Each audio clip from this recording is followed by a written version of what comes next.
alguém lá diz, olha, deve-se diferenciar a educação física, entendida como isso, entre outros tipos, inclusive as práticas esportivas. Face então a esses possíveis entendimentos do termo, da diferença entre educação física e esporte, a ideia é como é que a gente construiu esse termo, ou como é que entendemos então a educação física. Paramos aqui em 94 com uma busca constante de autores, de colegas que defendiam ou explicitamente diziam, olha, a relação entre educação física e a característica da educação física é o movimento humano. Temos aqui vários autores argentinos, americanos, espanhóis, canadenses, ingleses, e eu trouxe uma fala da professora Mackenzie em 69.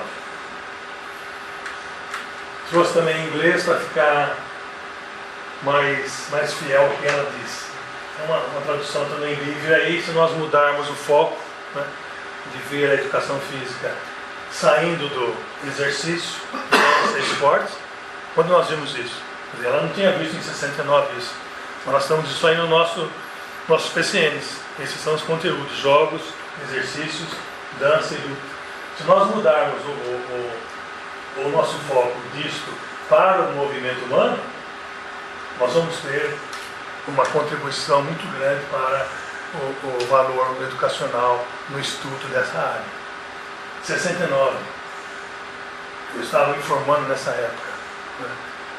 Eu me preocupei com isso muito mais tarde, mas alguém nos alertava sobre isso. Vimos lá que nos colegas estrangeiros aparecia um em 38, uma citação em 38. Logo em seguida, em 39, nós encontramos referências, quando o professor Aquino, num livro sobre administração escolar, ele traz que a característica principal desta educação física seria o movimento humano. Temos uma série de colegas aqui, uma série de instituições aqui, Secretaria de Educação, Secretaria Municipal de Educação, a Secretaria de Florianópolis, o SEMPEC atualmente. Parei em 2000 aqui, mas a lista aqui aumenta de colegas que falam sobre isso.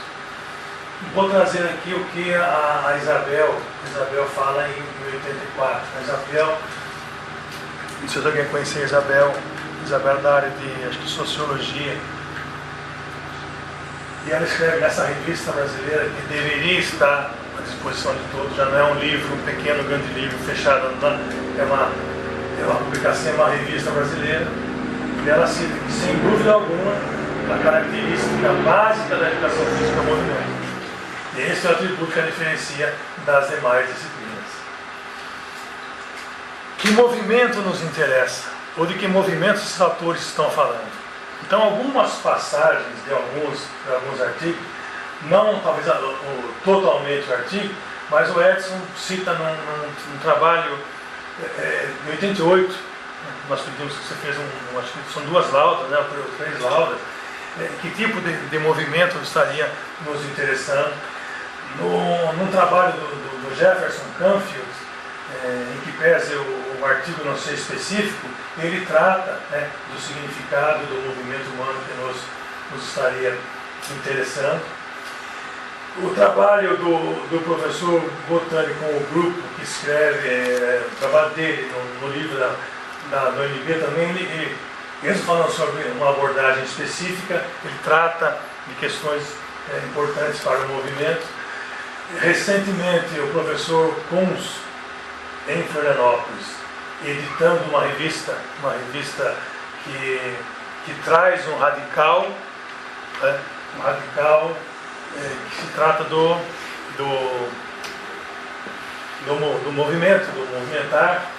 Ele trata a área da educação física com o movimento humano como um tema.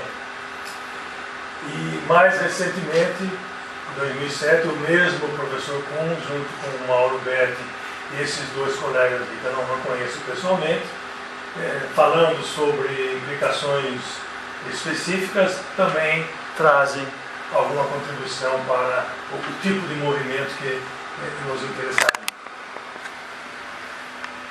Então, baseado na questão do movimento, na questão do movimentar-se, nós vamos construindo a fundamentação para esse componente curricular. É movimento humano? É. Então estamos tomando essa iniciativa de que o característico é isso, não é jogos, lutas, etc, etc, etc. Com o radical na motricidade. Motricidade essa que não é a motricidade de Emmanuel Sérgio, de Tojal, etc, etc, etc.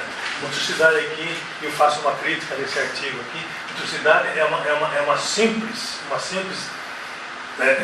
particularidade, característica de determinadas células, né, de se contrair, expandir ou ficar na sua tonicidade. Isso é motricidade e ponto final. Não é a transcendência do ser humano pelo movimento. Baseado nessa motricidade, nós trazemos a ação motória. E tudo isso num contexto que não dá para fugir da cultura. Como eu falei, é redundância, né? O nosso movimentar-se hoje, ele não foge desse aspecto mais amplo que é a cultura. Então, trazendo o ser humano, a motricidade, a sua necessidade de movimentar-se, aparece o movimento. Esse movimento com intenção leva para o movimentar-se, e o movimentar-se com significado e sentido redunda na ação motora. Isso aqui merece muito mais considerações, mas numa rápida pincelada você teria essa sequência.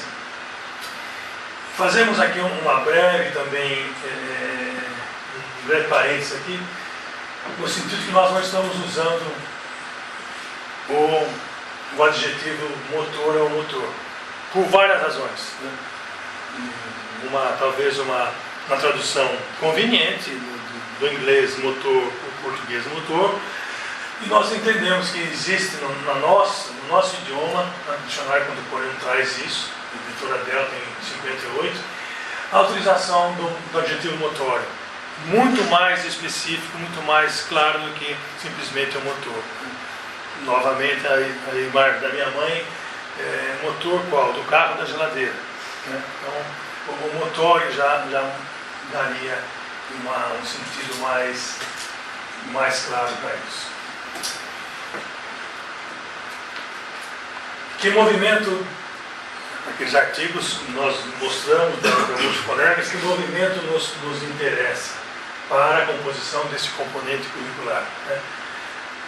Trazemos aqui algumas discussões, né, Edson, sobre a diferença da ação e do ato motório, a ação com referência e intenção.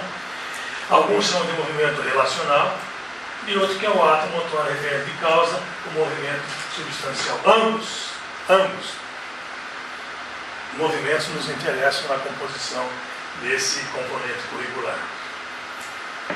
Nos interessa também que não tem um movimentar-se específico, jogos, lutas, exercícios. Não. Movimentar-se de forma voluntária e intencional, que nos interessa.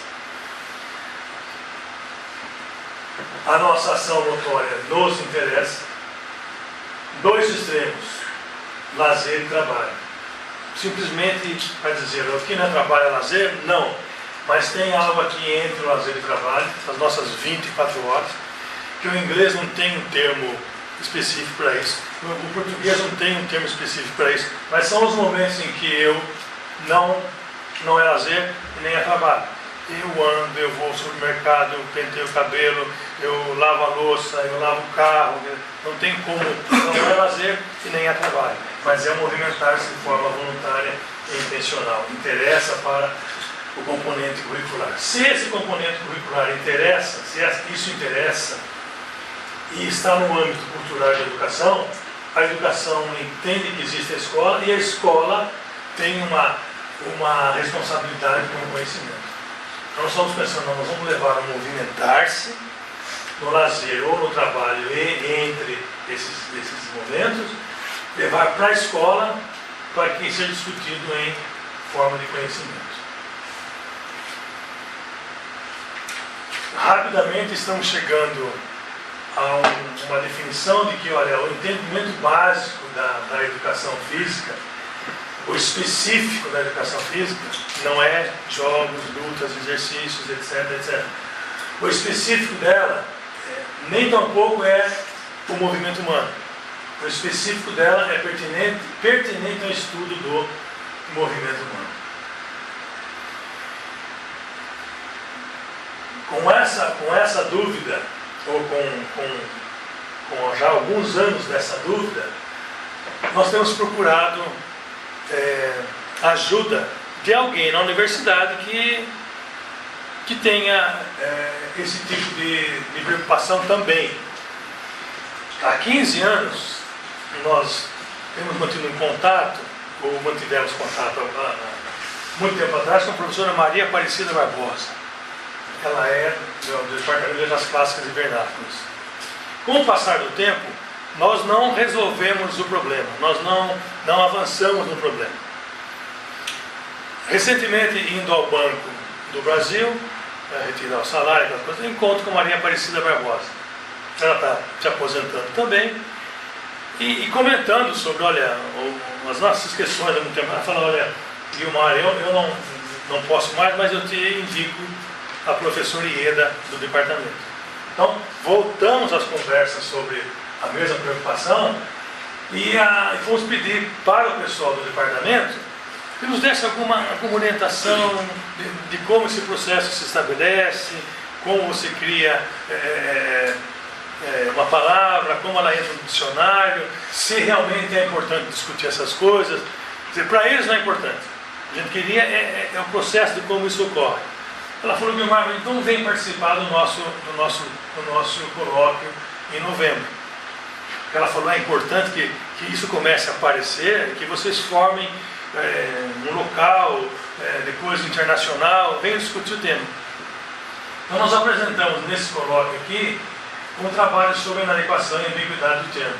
Nós tínhamos colegas da França e colegas de Portugal. Acho que foi muito interessante o momento para discutir essa questão aqui. E ficou patente, né, que não é uma prioridade deles, mas eles falaram, eu nunca tinha pensado nisso.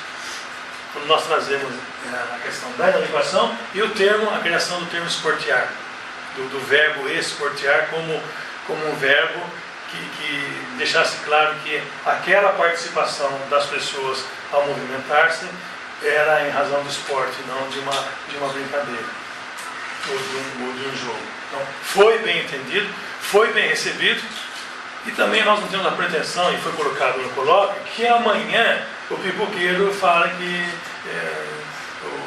a maioria dos clubes vão esportear, não vão jogar, né? Quer dizer, mais uma vez definido, ou você tendo que é um problema que pode ser desenvolvido, quando vai acontecer, é uma questão de até o uso da palavra.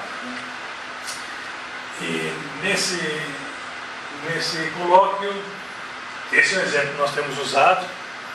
A revista Nova Escola trouxe em algum momento que na capa, estudar, aprender matemática, você ao profissional do processo, você tem uma educação matemática. Aconteceria com química, educação química, com arte, educação artística.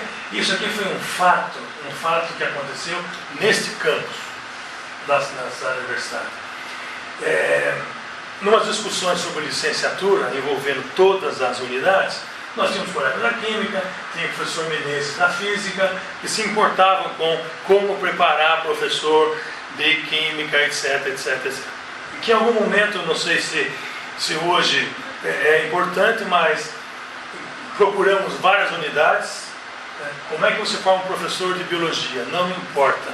Nós formamos o biólogo e que ele vai na faculdade de educação e carimba atrás do diploma que ele fez, prática de ensino 1, prática de ensino 2, metodologia, essas coisas. Bom, o professor de química fez um evento, um congresso, um colóquio de educação química, que dizia, esse colóquio é para professores que ensinam química na escola. O professor Menezes não pôde pôr esses mesmos cartazes, porque se ele colocasse lá, venham participar do congresso de educação física, ele não sabia se seriam os professores de física ou se seriam os professores de educação física que iriam atender esse